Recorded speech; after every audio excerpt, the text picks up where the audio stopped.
Sean bienvenidos al canal La Voz de Esperanza Costa Rica. Les saluda el pastor Sergio López. Gracias por escucharnos. Que Dios les bendiga. Hoy, como cada domingo, nos corresponde el segmento La Pregunta Semanal. ¿Quiénes son los 144,000 sellados del Apocalipsis? Es lo que vamos a responder en esta oportunidad. Y para iniciar, debemos recordar que el libro de Apocalipsis es diferente a otros libros inspirados por Dios en las Sagradas Escrituras, por lo menos en el sentido de que no solo es profético, sino que también es apocalíptico. Entonces, entender si las imágenes son literales o simbólicas es de suma importancia para realizar un estudio serio de las Sagradas Escrituras y por consiguiente una sana interpretación. Sugiero los estudios y comentarios bíblicos de un gran teólogo que ya no está con nosotros, que se llamó Juan Stan, sobre todo porque por muchas partes encontramos demasiado material que realmente no le hace honor a una sana interpretación. Justamente él escribió mucho sobre Apocalipsis y quiero aprovechar para leerles unos breves comentarios a manera de consejo que nos pueden servir al estudiar este hermoso libro y sobre todo con una perspectiva y una visión correcta. Juan Stan dice, para entender bien cualquier escrito antiguo, es necesario hacer el esfuerzo de entrar hasta donde sea posible en el mundo del autor y sus lectores. Hoy día, la mayoría de los lectores del Apocalipsis insisten en leerlo como si fuera escrito en nuestro mundo y para nuestro mundo moderno, olvidándose del contexto original del libro. En este ensayo queremos comentar brevemente los 7 mundos de Juan de Patmos como trasfondo para una mejor lectura de su fascinante libro. Muchos comentaristas del Apocalipsis caen en el error de interpretarlo exclusivamente en un mundo ajeno a su verdadero horizonte, como si Juan estuviera escribiendo directamente para nosotros y no para sus propios hermanos y hermanas del primer siglo. Esta relectura caprichosamente contextualizada y modernizante eh, nos lleva a graves errores doctrinales, porque en el Apocalipsis muchas cosas que Juan vio no las podemos ver y algunas que algunos ven jamás hubieran Juan imaginado tal cosa. Para muchos modernos, Juan estaba viendo el mercado común europeo, el petróleo, las bombas, los aviones, Moscú, China y hasta Saddam Hussein. Pero lo que realmente Juan estaba viendo era el culto al emperador romano, los precios del trigo, la cebada, el comercio internacional del imperio, entre muchas cosas más. Además, dice Juan, están estas lecturas arbitrarias de Apocalipsis, aunque muy sensacionalistas, le roban al libro toda su belleza y empobrecen su mensaje. Es un patético reduccionismo que pierde toda la riqueza de un libro lleno de alusiones sutiles a una variada y amplísima tradición ya conocida por sus oyentes. En los años de investigación para preparar mi comentario del Apocalipsis, encontré 7 mundos de Juan de Patmos que me ayudaron a entender el Apocalipsis y apreciar su tremenda riqueza. Y en manera de resumen, les menciono estos 7 mundos de los que habla Juan Stan en su comentario sobre Apocalipsis. Dice el mundo del Imperio Romano, el mundo de las escrituras hebreas, el mundo de la literatura apocalíptica, el mundo de la comunidad de Qumran, el mundo de las tradiciones rabínicas, el mundo de la liturgia y el mundo de la imaginación. Con este contexto, él sugiere estudiar de manera responsable este libro. Pues bien, ¿de dónde salió la doctrina de interpretar literalmente estos 144,000 sellados de Apocalipsis capítulo 7?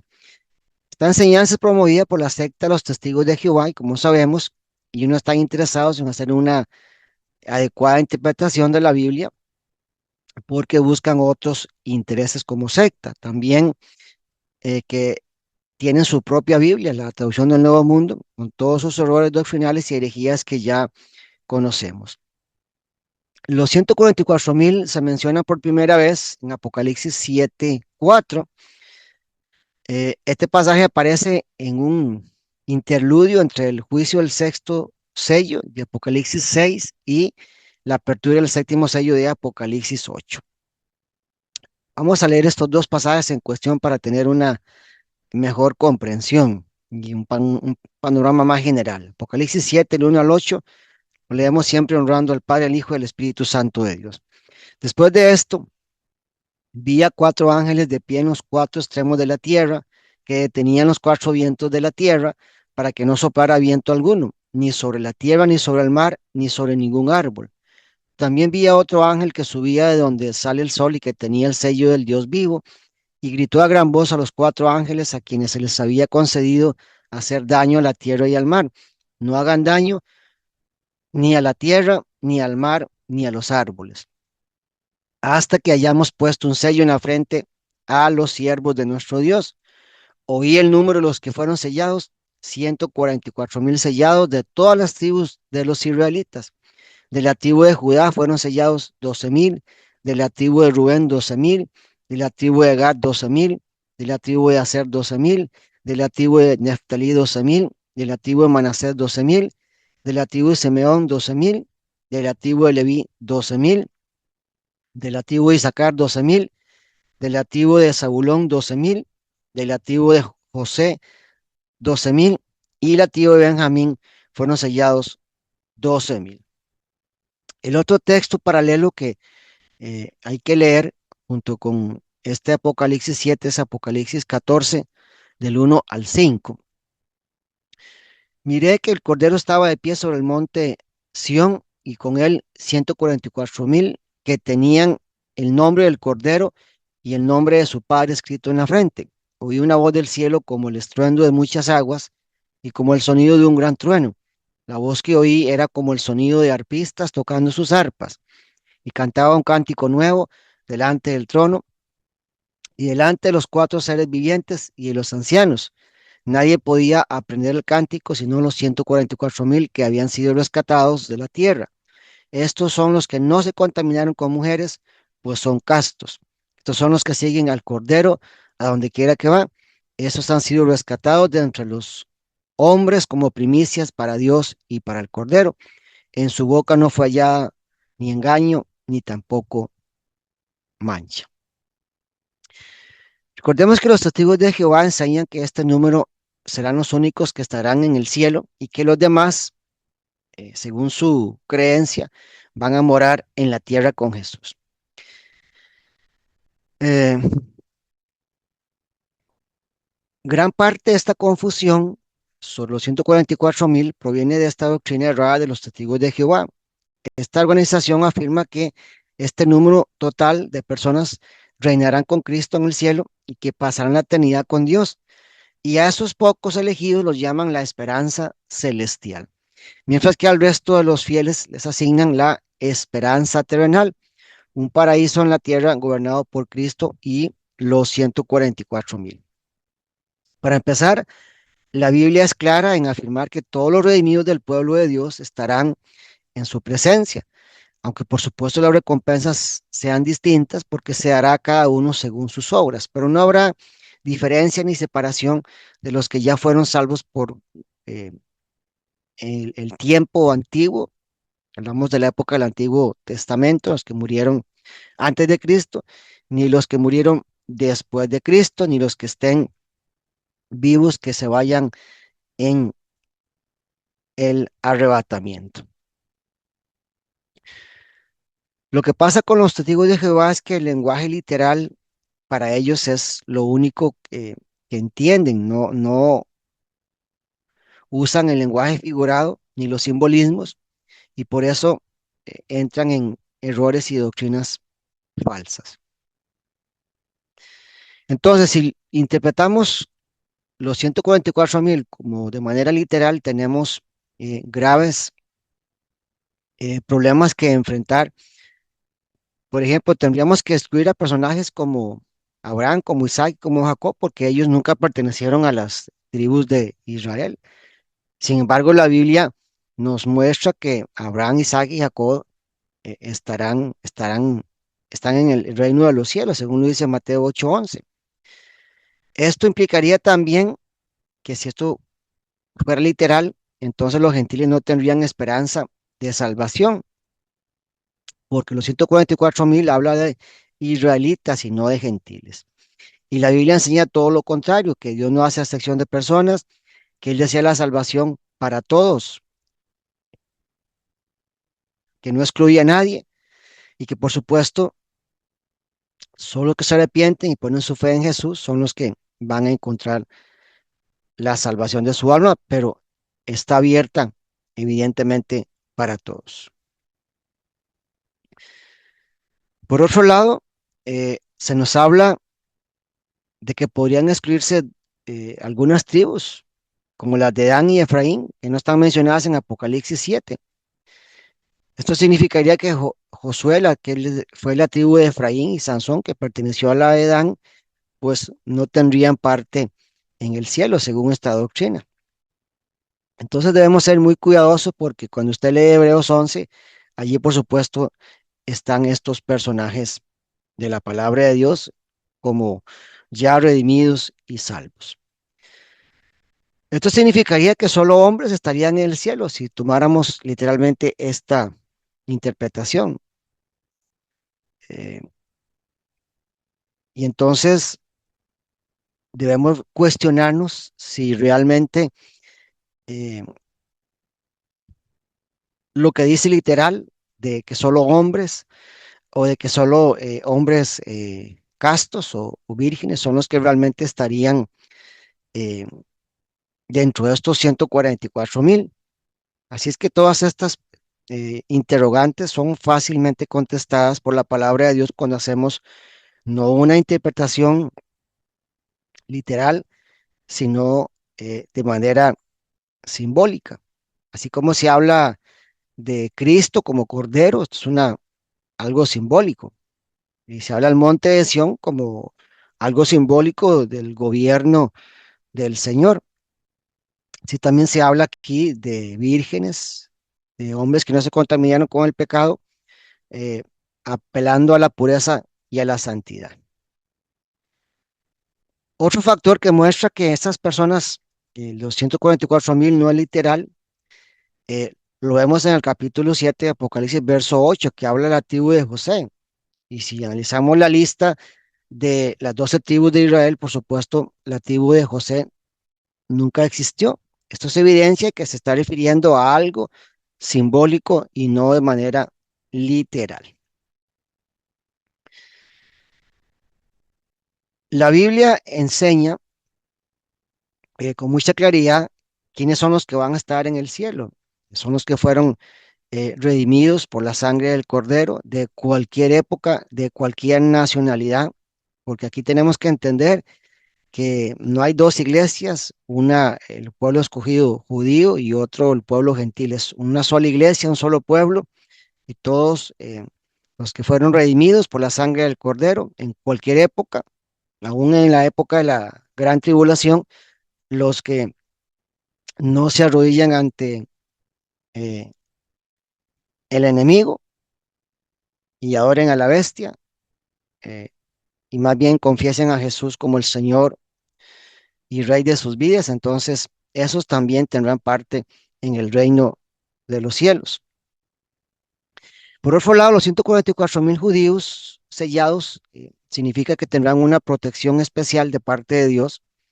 Están preservados de los juicios divinos que caen en la tribulación y como consecuencia de la persecución del anticristo.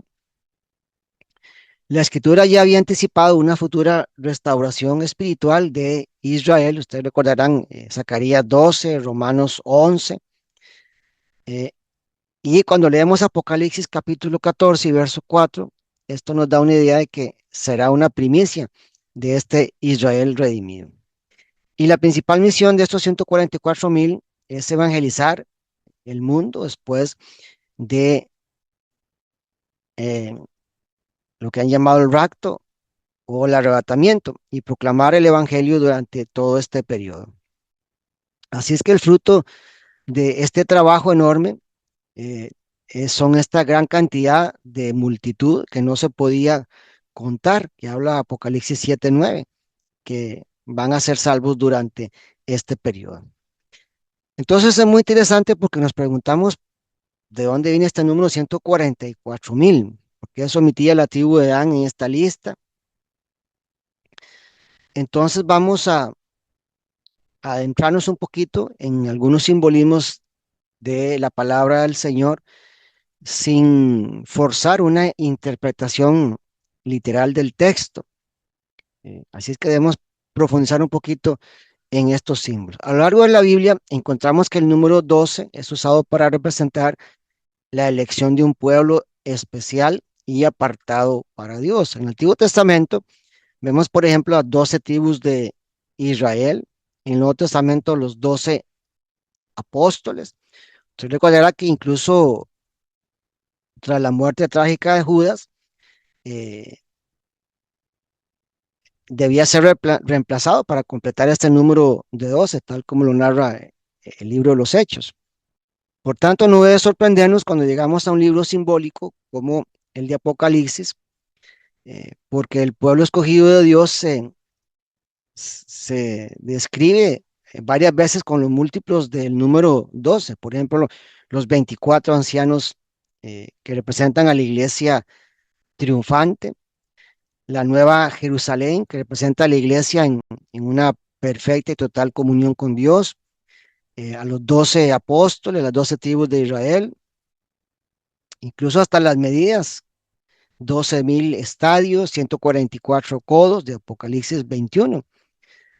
Así es que en el libro Apocalipsis encontramos que los múltiplos de 12 se usan para representar al pueblo escogido de Dios de todos los tiempos. Por otro lado, el número 1000 tiene la idea de un número grande y completo, como lo dice Apocalipsis 6:11. El número completo de escogidos es establecido por Dios. De ahí sale entonces 12 por 12 por 1000, salen 144,000.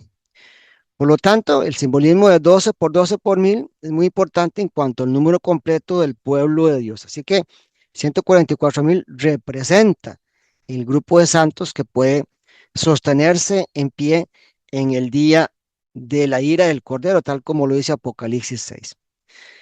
Cuando entendemos los paralelos que existen en el Antiguo Testamento, vemos que cuando las tribus eran censadas o enlistadas en números, era porque estaban siendo consideradas como un ejército para la batalla y por supuesto para la conquista de los territorios. Eso está en Números capítulo 1, usted lo puede leer y estudiar en su casa.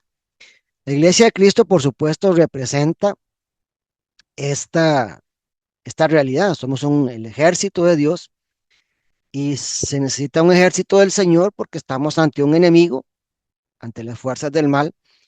Y cuando usted lee, por ejemplo, Apocalipsis, debe centrarse en la victoria del Cordero de Dios, del Cristo, sobre el enemigo y sobre las fuerzas del mal.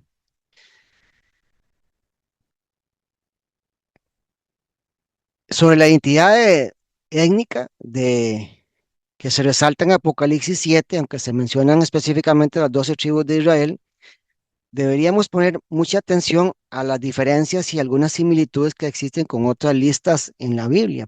Primero, cómo las diferencias son importantes y algunas veces son intencionales.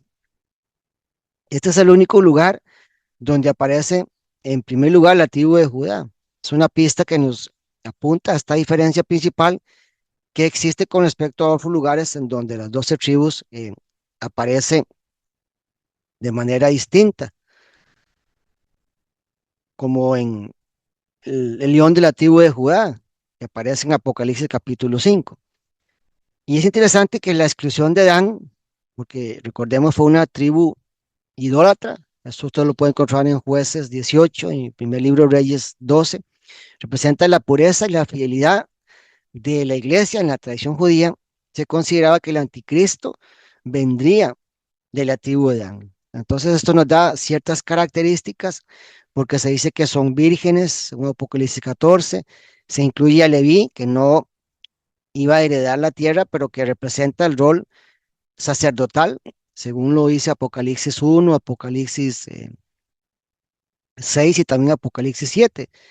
Y aquí también se expone la preeminencia que reciben las tribus provenientes de las concubinas de Bilha y Silpa, que son las de Manasés, la de Neftalí, la de Gad y también la de Aser, las cuales normalmente se enlistaban al final porque representaban la inclusión de los pueblos gentiles. Entonces, cuando consideramos todo esto, nos damos cuenta de la importancia de estos nombres y las razones por las que se les dieron este significado simbólico. Entonces vemos en Apocalipsis, eh, está retomando los términos judíos de Israel para dar un significado mucho más amplio, tal como lo explicó sobre todo el apóstol Pablo en sus cartas, como en Gálatas 2, en Romanos 4 y en Efesios capítulo 2. De manera que si los reyes y sacerdotes, el cordero, el templo y aún Jerusalén tienen un significado más amplio en Apocalipsis que en el Antiguo Testamento, entonces no deberíamos dudar que también pasa lo mismo con los judíos y con Israel. Y para finalizar esta respuesta, la Biblia no enseña ninguna limitación numérica para quienes reinarán con Cristo. La Escritura afirma que en el milenio gobernarán junto a Él. ¿Quiénes van a ser esos? La iglesia de Cristo, los gentiles, los santos del Antiguo Testamento que murieron en Cristo y también los santos que van a ser salvos en el tiempo de la gran tribulación. Así es que todo esto sumado es la única iglesia verdadera que está compuesta de todas las lenguas, tribus y naciones, como lo dice claramente el libro de Apocalipsis. Así es que pidamos al Espíritu Santo nos conceda el don y la gracia para poder interpretar las escrituras ya reveladas. Y cuando estudiamos libros como Apocalipsis, no seamos extremistas, ni en su forma literal, ni en su forma simbólica, buscando, como algunos lo hacen, códigos secretos, ocultos, que más bien nos hacen perder el sentido original del texto sagrado. Hasta aquí este segmento de la pregunta semanal. Les espero el próximo domingo, si Dios lo permite, al ser las 5 de la tarde, hora de Costa Rica. Gracias por escucharnos. Por favor, comparta nuestros programas y envíenos sus comentarios, preguntas o peticiones de oración. Bendiciones para todos. Se despide de ustedes el pastor Sergio López y hasta la próxima. Suscríbase a nuestro canal para promover la sana doctrina y llevar mensajes de esperanza a más personas alrededor del mundo. Dele me gusta, comparta nuestros programas y active la campana de notificaciones para enterarte de nuevos videos. Gracias por escucharnos. Dios les bendiga.